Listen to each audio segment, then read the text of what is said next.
Julian Cope has always been a rock and roll shaman, equal parts pop eccentric, acid drenched visionary, and mad uncle preaching in the corner of the village green. But with 1991's Peggy's Suicide, he finally put all those threads together into a sprawling double album tapestry that feels less like a collection of songs and more like a personal gospel according to Saint Julian.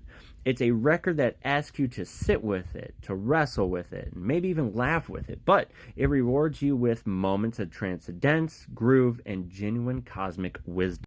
Now, the first thing to note is that this isn't an easy listening album. Cope conceived Peggy's Suicide after the poll tax riots in Thatcher's Britain, describing it as a conversation between himself and Mother Earth figure, the titular Peggy. The result is a wild fusion of psych rock, funk, folk, krautrock, and stoner philosophy that sometimes feels like the Doors jamming with the Funkadelics, while Allen Ginsberg reads his diary entries over the top of it.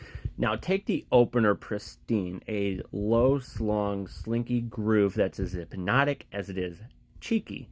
It's Julian at his most accessible, which makes sense. You reel the listener in before dropping them into the deep end. From there, he takes a hard left into Double Vegetation with its, eco-consciousness themes, and then further into the spiraling apocalyptic prayer of Dive, She Said. By the time Safe Surfer rolls around, a 9-minute meditation on the specter of AIDS, you realize this is just a collection of tracks. It's a manifesto dressed up as a rock album.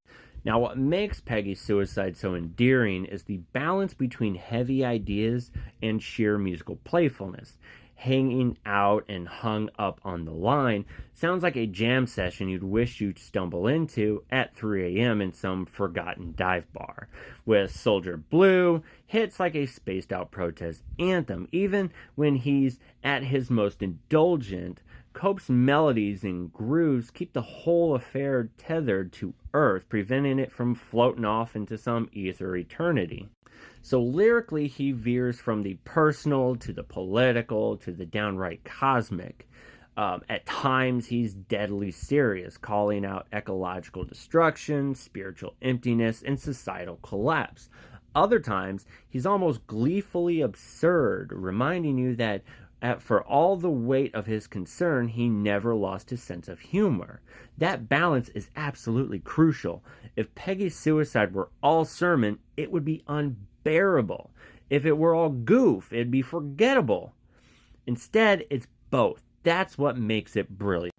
3 decades on, the album feels eerily present. Its themes of environmental collapse, government overreach, and the search for a new form of spirituality sounds less like a dated early 90s rambling and more like a guidebook for today's anxieties. Yet, it also remains a damn good listen, from funky, psychedelic, and deeply human. So, what makes Peggy's Suicide in the end? Is it a protest record? Is it a stoner's diary?